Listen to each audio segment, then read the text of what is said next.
Welcome, Gerald.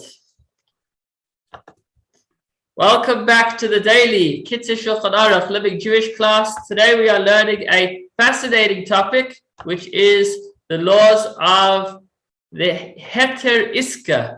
If a person does want to take out a loan and they do not want to violate the Torah's severe commandment of paid interest, or he wants to lend a loan and he doesn't want to charge interest, there is an alternative. Now, this isn't just it's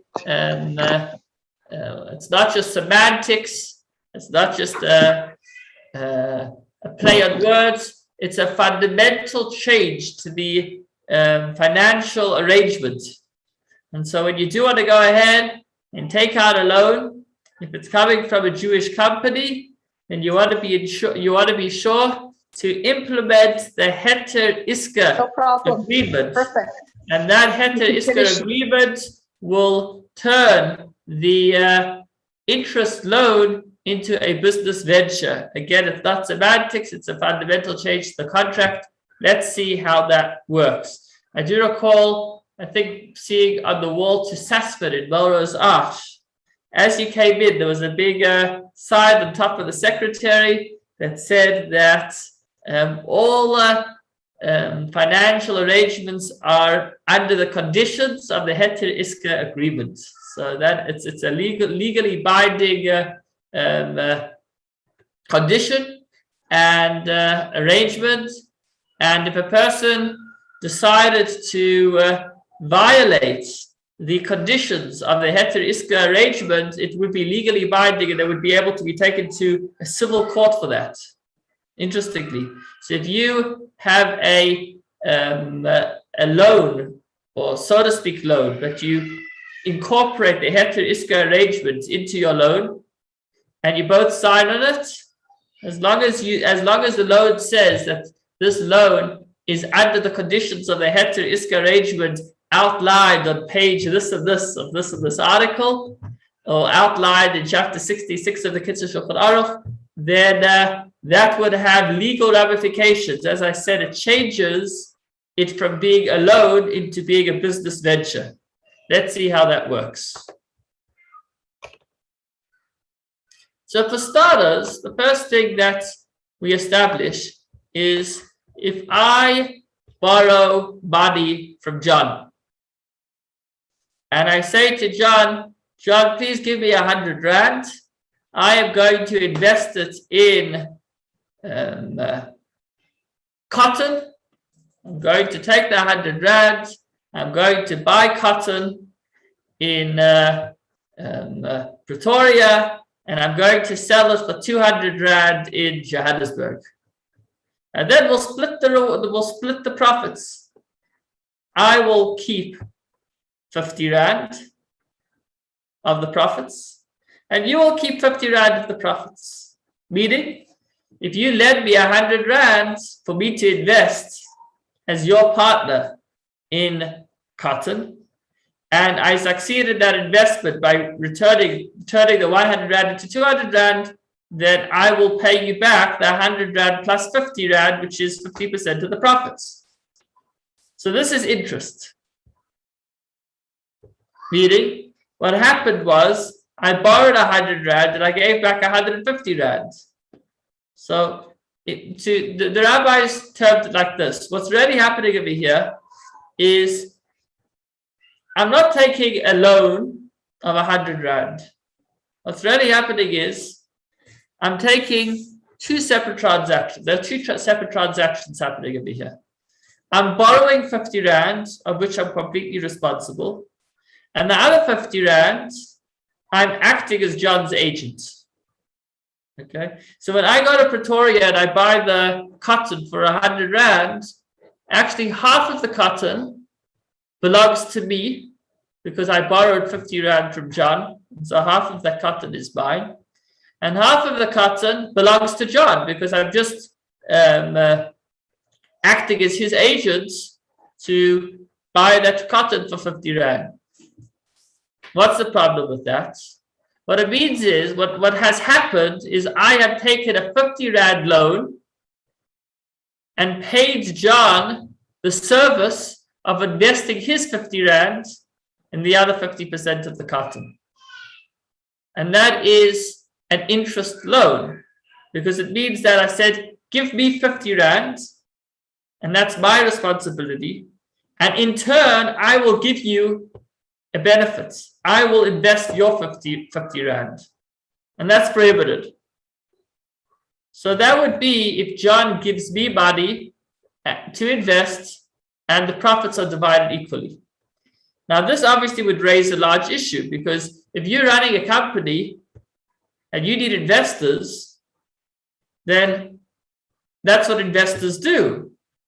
If I want to start up a company and it's going to cost me 10 grand, and I get an investor to put down 5 grand, if he's investing in my company, it means he's going to take a certain percentage of the profits. But if that's the case, then as long as the profits, look, if John gave me 100 Rand and I said I'll buy cotton in Pretoria for 100 and sell it for 200 Rand in Joburg, and I returned the full 200 Rand to John, then obviously there's no interest because I didn't gain a penny. I was just his agent.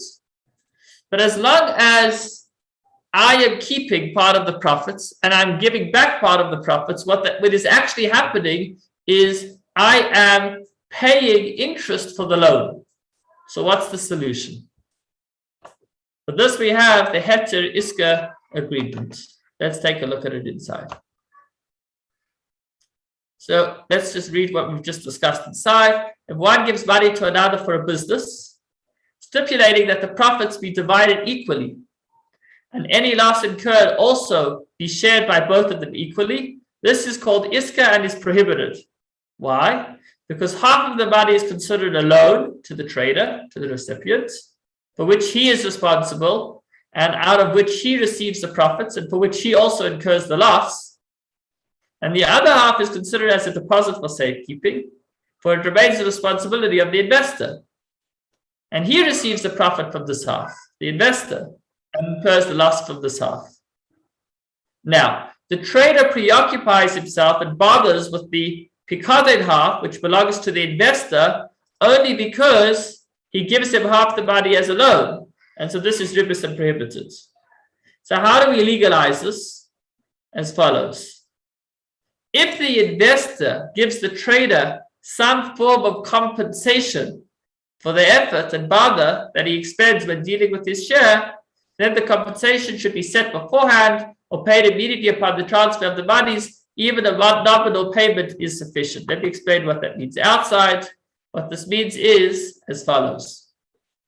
If John gives me 100 Rand to go and buy cotton in Pretoria, and he says that we're not going to just divide the profits, but I'm going to give you 10 Rand for the efforts that you will take in investing the money, in buying the cotton. Meaning, John is not just saying that by you investing my money, that as payment for the 50% loan, for the 50 Rand, you need to go through the ordeal of investing my money. Now, he's separating the two. He's saying, half of the profits are yours as a loan, and that's that.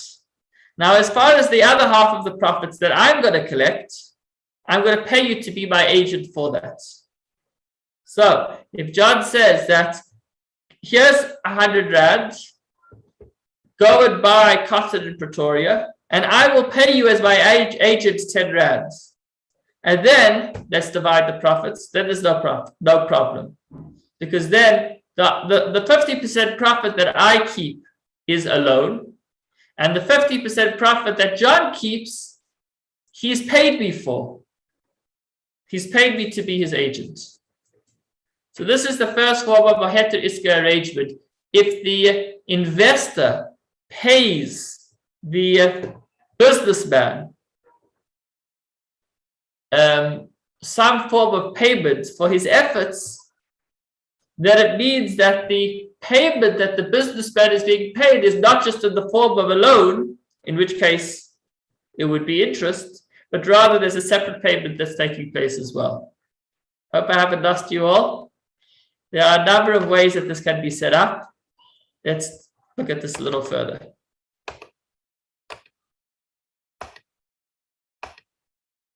Okay. Halacha number 2.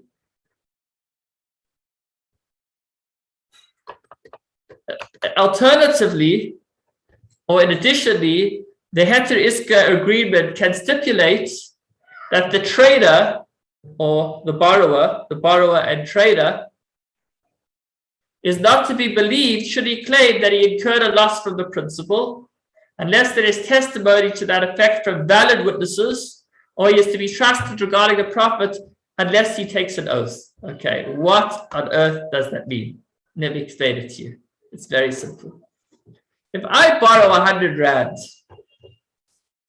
okay, and should the 100 rand be lost, then I still need to pay back the 100 rand.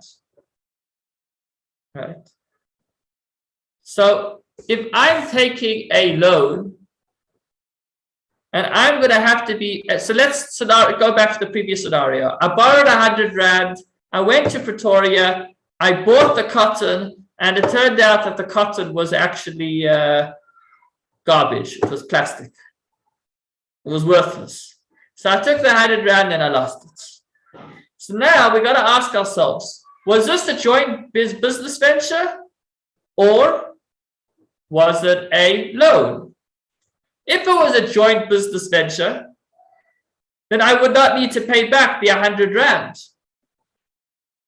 I can come back to John and say, I faithfully did business with that 100 rand. I faithfully believed that what I bought was cotton. And I only subsequently found out that in spite of doing whatever checks that I did, I was completely cheated and it wasn't cotton, it was actually plastic. And then I would not need to pay John back a penny because he invested in the company and the company lost out. That would be if it was a joint business venture. But if it's a loan, then John could say to me, I'm so sorry to hear of your loss, but when are you paying me back the 100 rand? It's a loan after all. So let's make this very practical. If I go to Sasfin and I ask Sasfin for a loan, and I tell them, Sasfin, if you give me 1,000 rand, I'll give you back 2,000 rand. Or whatever it is, I'll give you back 1,100. Sasfin will tell me, no, we're not allowed. It's interest. We can't charge you interest. The Torah prohibits us from charging interest. But what they will do is they'll say, let's do this under the heter Iska arrangement. What would the heter Iska arrangements do? The heter Iska arrangement would say that when I borrow the 1,000 rand from Sasfin, it's not mine to keep. Rather, part of the funds that I'm borrowing remains the property of Sasfin. And therefore, they will be entitled to a form of the profits of whatever I do with this money. We'll discuss that in a moment. But that said, if it's a joint business venture, then if I burn the 1,000 rand, I can come back to Sasfin and say, look, you told me that it wasn't a loan. You told me it was a business venture. If it was a business venture, so I'll tell you the business went sour and I don't need to pay you back. What's Sasfin going to do then? So that's the test. If it's a loan, then they could demand the money back. But if it's a loan, it means that we're violating interest. If it's a business venture, then the most they could do is make me take an oath that I did business properly. Okay. So this is part of the heter Iska arrangement. When I do borrow 1,000 rand from Sasfin and I sign for the heter Iska arrangement, it says like this, that should I lose the 1,000 rands and not want to pay it back, then I would need to take an oath, I think holding a Torah, that the business was done 100% in integrity, and maybe the arrangement, depending on what's done in the Beis Din locally, I think the statement says, and that oath will be done, need to be done in the presence of a Beis Din, and perhaps late at night at a time of great seriousness. There could be a whole lot loaded onto that oath, but I need to have the legal ability to be able to say that the business went sour and I will not need to pay Sasfin back a penny. And that is the agreement. Anybody, Sasfin might be afraid of me saying this, but it's there in the agreements. In fact, maybe they're happy for me to share it. But anybody that borrows, any Jew that borrows money from Sasfin has the legal right to never pay it back again by swearing that they spent the money in the way that fit with the agreement. And that's why it's not an interest loan. If it was an interest loan, then I don't care what happened, you need to pay me back. But as long as I have the ability to say that the business went sour and then not have to pay back a penny, then that's not a loan. Then it's a business venture. And this is what is actually done, as said, with Sasford and with many of the Jewish banks. So then you might ask, how are they not losing fortunes of money? You know, if every guy is going to be able to borrow money and then say that I'm sorry, it was lost, and nobody needs to ever pay it back, and they can't lose their house on it and can't lose their car on it, and so then they're in big trouble. So the answer to that is what they do is that oath that a person will need to take that the money was used in integrity is a very serious oath that a person will rather pay out than have to take that oath, but still has the legal right to that oath. So what that means is maybe 99% of people that borrow from Sasford and lose the cash are going to rather pay back in some form or another or reach some settlement than have to take the oath. But there will be that one fellow who's a strong-minded person that will take the oath and he'll never need to pay back a penny. But since 99% of the people would rather pay back than take the oath, so it pays for them. So it's still worth it. So this is, in simple terms, how a Jewish company can be able to service other people with funds, getting a larger return by ensuring that those funds are being given not as a loan, but rather as a business venture. We'll discuss more of the ins and outs, please God, tomorrow. Thank you so much for joining.